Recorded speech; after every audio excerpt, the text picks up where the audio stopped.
We think negotiation is the act of interacting and communicating. It's not. That's 10% of negotiation. That's the end. The most important part is all the preparation that goes into it. And one of the biggest challenges in healthcare is that it's really, really hard to find the time to prepare when everyone's running from meeting to meeting. And then when you add to that all these complex data sets, individual perspectives, not a shared perspective, all of this combined creates this perfect storm of conflict. I was recently informed that 96% of all people watching, that means you, are not actual subscribers to the channel. So take a second and hit subscribe.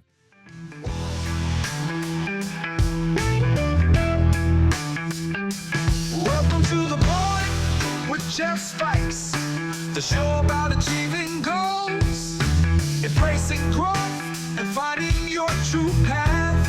And now, here's your host, Jeff Spikes. Hello and welcome to The Point. This is your host, Jeff Spikes. And today you have the opportunity to meet a very special person who has spent his lifetime growing into change, working on change, looking at new ways to live, new ways to think, but not only for himself, but for his family, has translated that or transferred that laterally over into his career. He spent 15 years at a combination of things. He started as a clinician and then moved into medical device sales and got a real clear understanding as a clinician of how to really support doctors and other medical professionals at what decisions they're making on what devices they're using. All of that experience that led him to a place of getting an MBA and then getting an MS in conflict resolution and in contract negotiation. Two things that are a huge need in healthcare supply chain, and two things that are clearly needed in all of the subgroups we have in healthcare that have created their own identities. We talk here a lot about identities and the identity of a group and the identity of an individual. And right now, you're in the process of going through with us. You're in the process of going through this end of year reconciliation in a way that's so powerful that you waltz right in to 2025 already ahead of the game with all of your vision, with all of your goals and all of your visions and all of your dreams coming true with a sense of confidence you wouldn't have already had. So the idea of closing out the year now, beginning to consider the up to now of the year and all of the goals and all of the things that we've done and what you're checking off the list is done and what you might have unconsciously already decided might not get done. You're pulling that back up into fruition. What are you going to do between now and the end of the year that's going to close the year powerfully? What can you put back on the list or keep on the list that you unconsciously were already letting go of and bring that into fruition? Well, we're going to start this conversation with Rodney. Really quickly, I made a brief introduction. Rodney, tell us a little bit about yourself. Thanks for having me, Jeff. So, as you mentioned, my background, clinician, I was a registered nurse for several years, but spent most of my time early on in my career in medical device sales. And throughout that experience, really had a appreciation for some of the challenges associated with around the complexities of healthcare in general, especially on the business side, trying to match that with the clinical side. And so that brought me to going back and getting more training, education to fill in sort of the deficits that I saw for myself to be able to have an impact. And so based on that, and once that occurred, gave me a different perspective and appreciation what needs to be done to help sort of correct this very complex system. And number one issue with what we're talking about is just in general, costs continue to go up, and the industry is in a place where if this continues, it's just not sustainable. So it's interesting that you instinctively or innately decided that conflict resolution and contract negotiation were needed in that environment. So it makes sense that, right? I mean, contract negotiation, okay. We need that in corporate America. We need that in healthcare. But the health question is, what does systems. that mean? I think that's one of the key things, right? When we talk about negotiation, everyone's, we negotiate all the time. And a lot of the folks that do negotiation, they do negotiate all the time. But the issue there is they may not have the training in conflict resolution, which goes hand in hand with negotiation. And in addition to that, the skill set of preparation, right? When we talk about negotiation, we think negotiation is the act of interacting and communicating. It's not. That's 10% of negotiation. That's the end. And that is really important, but that is not the most important part. The most important part is all the preparation that goes into it. And one of the biggest challenges in healthcare is that, with limited resources, it's really, really hard to find the time to prepare when everyone's running from meeting to meeting. And then when you add to that all these complex data sets, individual perspectives, not a shared perspective, all of this combined creates this perfect storm of conflict, right? And so that's where I think it's absolutely essential. There needs to be more education. There needs to be more thought leadership around how to overcome those critical issues. Because then if that is dealt with, then it translates into being able to attack and deal with the problems that we're all facing in healthcare, which is, limited resources, costs keep on going up. And where does it end? How did you know, or what led you to believe and put into play the conflict resolution part of it? You're bringing that in quite a bit about the preparation. Yep. How's that become critical in the change you're trying to drive? Where things fall apart, especially when we talk about contract negotiations in healthcare, if you don't have aligned information, what I mean aligned, if you're negotiating with a vendor and you've got a data set that's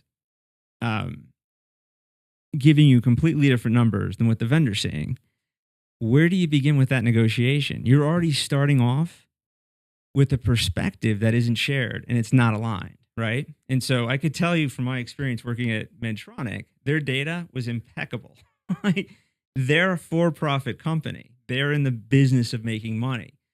And so the analytics, and this was going back early 2000s, at that time, it was still more advanced than where most hospitals are today, right? You're saying there's conflict in the difference of data. Difference of data and perspective. That's right. Yeah. Well, go ahead. I'm also hearing you say that you're starting with data from a perspective that, and correct me if I'm wrong, but are you saying that that's what delivers the trust and allows you a platform that has less conflict? So the initial conflict is in if you can align resolving the data. Okay. If you can't align it, then it actually erodes trust, right? Okay. Because you can't agree with what the final numbers are. You're going to get two different endpoints. So that makes it really challenging. So what needs to happen to overcome that is an attention to detail. And it's not as simple as saying, especially today, throw it, let AI deal with it, all that stuff. That is something that comes later on once you have databases and data that's in a place where you can take advantage of that. Healthcare is not there.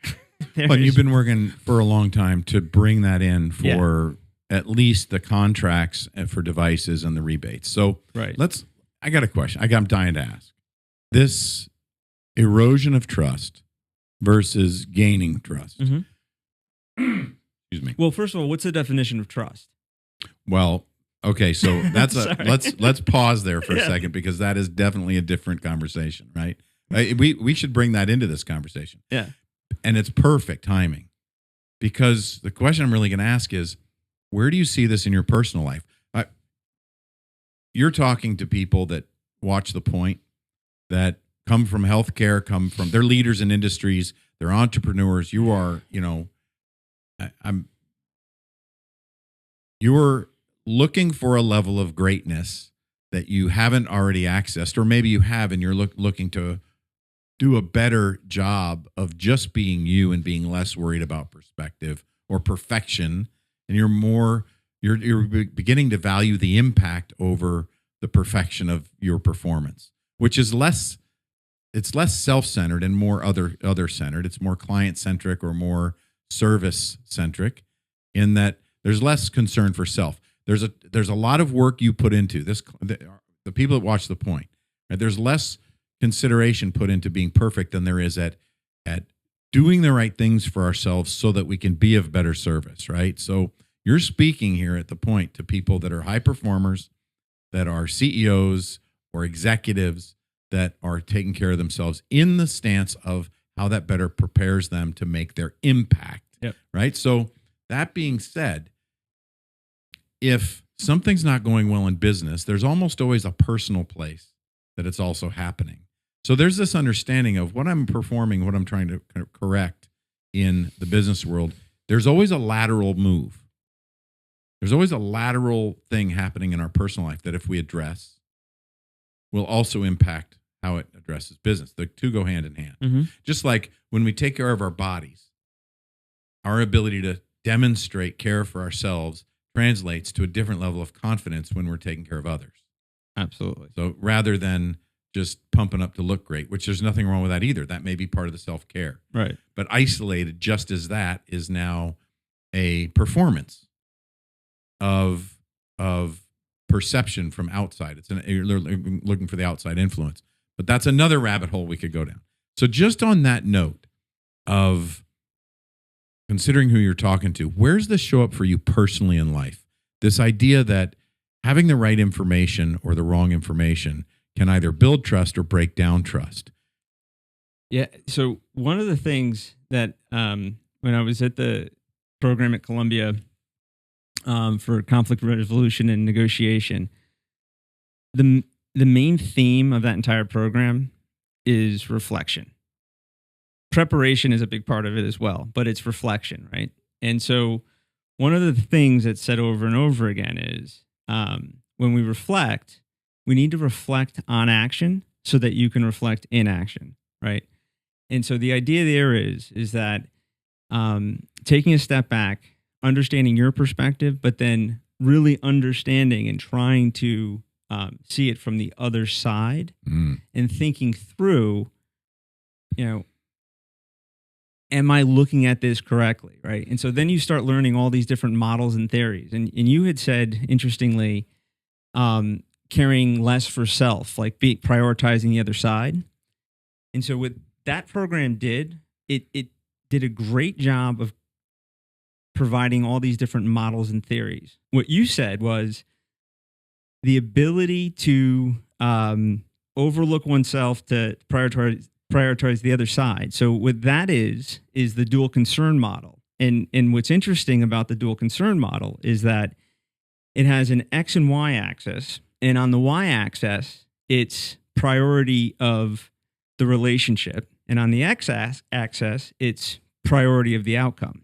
And so this model is near and dear to me just because of the fact it helps you sort of think about the way that you view the world and also in negotiation. And I'll explain it from the sense that in the classes that I teach, I refer to this model because it's a great sort of overview of sort of where your sense is as far as how we should operate and how we should interact in the negotiation process. And what this model tells us is that if I prioritize the other side and I don't care about the outcome, what am I going to do in that situation? Well, I'm just going to freely give of myself because the relationship is more important than the outcome is. And typically in those scenarios, these are long-term relationships. The other part of the model is if I prioritize the outcome and don't prioritize the relationship, what am I going to do? I'm going to compete. If I prioritize the relationship and I prioritize the outcome, I'm going to be collaborative. And there's a couple more quadrants. There's avoid, acquiesce, and then compromise in the center. But the idea is that in negotiation, one of the things I ask every semester, all the students is, where are the best negotiators within this model? Are they collaborative, competitive? And you get a range of answers, right? Right. The answer isn't they're one thing. the answer is they prepared enough that they can move in and out of the different quadrants freely because they've reflected, they understand themselves, they understand the other side. And then the goal is you get the other side to move where you want them to within those quadrants based on the exchange of information and transparency. So it's, yeah. So if answering the question of how this translates into your personal life, is it then about a balance of understanding versus everything? It understood? Completely transformed the way that you look at the world because, there's fundamental attribution error. Are you familiar with that term at all? Yes. Okay. So that's a perfect example, It's right? a great example. Yeah. We attribute things and internally we blame the external environment if it's affecting us, right? Right. Well, but consistently looking outside of ourselves is one of the ways that it's not common for someone to trick themselves, right? So it's not uncommon. It's simple to be in a strategy that is negotiating with an external component rather than going in deep inside or just inside and looking at what can be controlled here. Mm-hmm. But when it's the other side, what do? We don't blame the external environment. We blame them as a person. Right. So it's flipped, right? So, but that's where it comes back to when you have the training and understand these paradigms, then it gives you pause to think, okay, am I looking at that correctly? And then that's where discovery comes in. And this doesn't happen enough in healthcare. We need to ask those questions and understand because you're not going to learn anything about the other side without asking the right questions and listening. Being curious is huge. So, okay, so in relationship to closing the year strong and talking to individuals of how this correlates, how this translates, what we talk about. One of the main things is that there is a correlation that the energy of what we're doing is the same no matter what the environment. I agree with that. I'm hearing some calls to action as far as closing out the year to take time right now to reflect on relationships and reflect on desired outcomes. And the way we communicate. Making a list of who are the key stakeholders, who's important to the outcomes you're trying to drive for this year, and can it be done? There are leverage points there. So what would you recommend, or what are you doing for yourself this year to look at those relationships and those conflicts and gain understanding? What are you working on as far as how you're going to close this year out? One of the critical things for me in order to maintain a balanced perspective is to get others' perspective, right? So if they're, at this point, really looking at whether it be personally, professionally, things that I wasn't able to achieve, why wasn't I able to achieve those things? And being honest with myself. Was it because of me, which probably the case, but then also getting that external perspective as well to balance it off. So in some cases, you may ignore it or deny it, which isn't good. But in other cases, you may beat up to no end, which is no good. And so getting those other perspectives brings in that balance from my perspective. So are those things that you work towards improving in your life? Do you beat yourself up a lot? I can be hard on myself. Yeah. Getting if other you ask my people's- wife, she'd say it a lot. So you work on getting other people's perspective, not as a way to, just as a way of gathering information so that you can make better decisions internally. Correct. Which is much different from bouncing off of external information and constantly changing who we are to try and make that work. If you take that it dance. at surface level, you're going to miss a lot, right? A lot of just like in, when we look at preparation, those kinds of things, it's when you scratch that surface and you realize the complexity and how much is underneath there, that's where the gold is, but you've got to scratch that surface. Are there any goals that you feel that you've taken off the table for this year that you just won't achieve by the end of the year? Yeah, 6-pack. I think time's run out. What if it hasn't? It may be, but yeah, it's So I'm I heard not doing that. You're not doing that. No, so that's you too don't have intense. the willingness or the desire to get a 6-pack by the end of this year. No, I don't think I do. with the holidays, with everything Yeah, else? no. It's because you got to balance enjoyment as well. So maybe for me, it's getting So- in X amount of hikes or making sure that I've continued to exercise. I love that. So, but I Yeah. do want to point something out. It sounds to me like you've connected six pack with not being enjoyable. 100%. Okay, awesome. So if you could reframe that to make that enjoyable, Yeah. you might do that by the end of the year. Potentially, but what would Right. that reframe look like? So that's actually not that difficult, but everything's about how we think, right? Right. So a lot of that depends on values. Yeah. You know, one of the things that I will talk about a lot, and to our audience, I'll talk a lot about that framework of what we value. Mm-hmm. Because if you change the value, right? So you're valuing something in wanting to enjoy the holidays.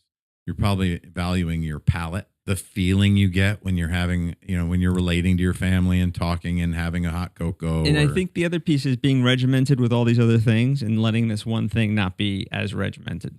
Right. You framed that enjoyment. Yeah.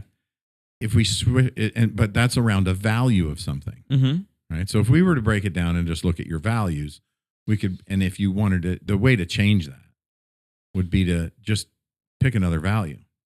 And if you value something more importantly, so, John Madsen and his wife Nineveh, that are owners of Suprahuman, are they're the most successful coaches in that space, right? In the elite high performance.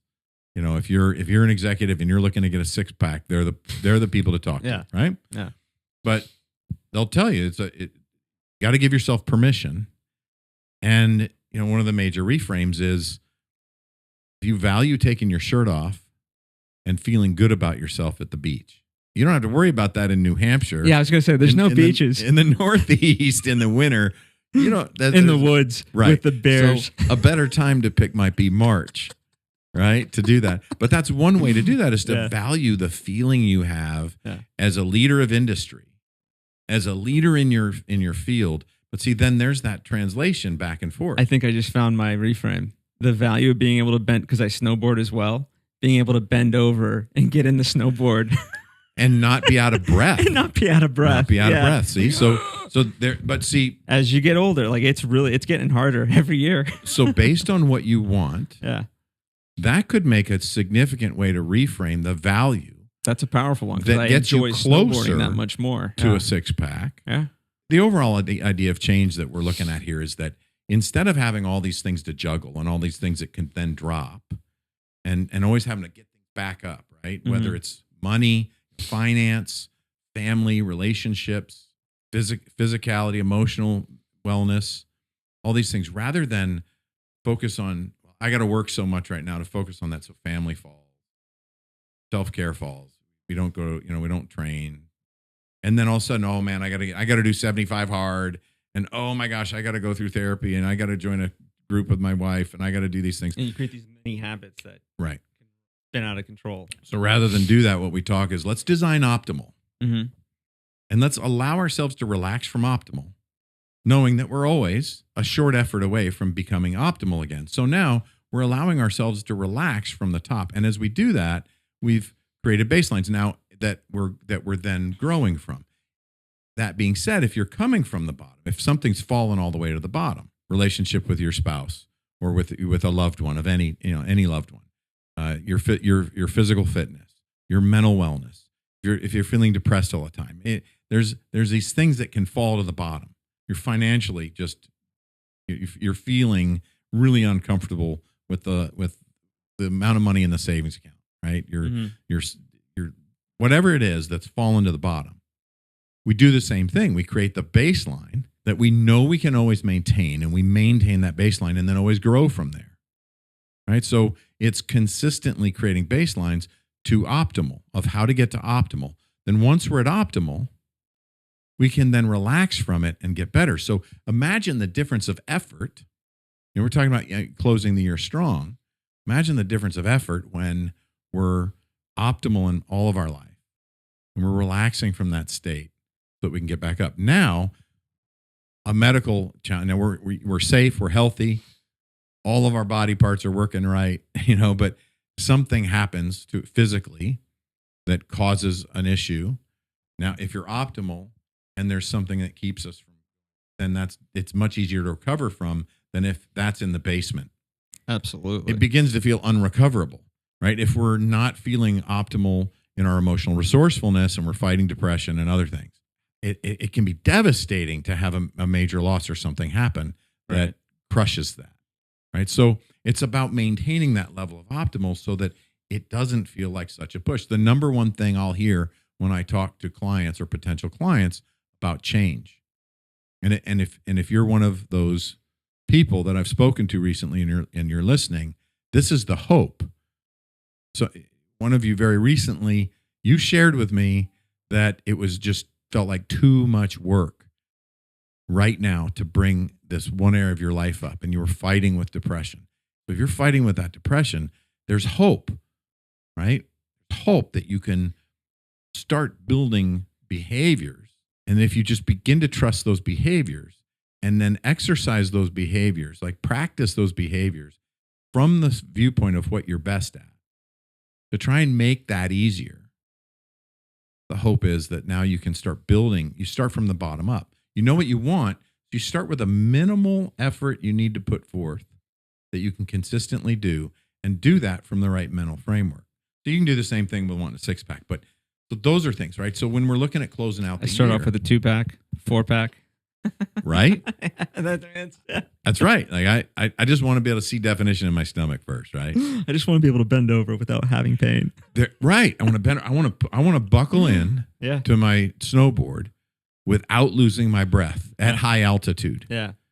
And see, these are the small goals but if you don't have the bigger vision, if you've already thrown having a 6-pack out because you've connected it to now being it's sort too of difficult, coming back in though with the other, the reframe. I like that. And see how simple that is. Yeah. We're just changing a value. I love that you said that. And it's okay, right? It's okay to say, I'm giving up the idea of having a 6-pack by the end of the year. And meanwhile, I've done this every year, by the way. So if that's the first thing that came up in your mind, there's a good chance that that's one of the major goals that you'd like to just get off the books and have done already. Yeah. So what are you going to do in 2024 that's going to have you enter 2025 strong, already ahead of the game to achieve a 6-pack? Really start focusing on my diet. Nutrition. That's 80% of it, right? Nutrition is... Yeah. Cut out the alcohol, which no problem. We'll talk more on that later. So we're going to close this out. It's amazing being here as always, being of service and sharing these messages. Rodney, thank you. Thank you for having me. It's great. Yeah, we'll do more of these. Look forward to seeing you more. In the time being, peace out, peace to all, and love. Thank you for joining us for another amazing episode of The Point with me, Jeff Spikes. Please visit jeffspikes.com for everything you would need to know to engage with me offline. And lastly, thank you for your time, your attention, and your consideration. This is The Point.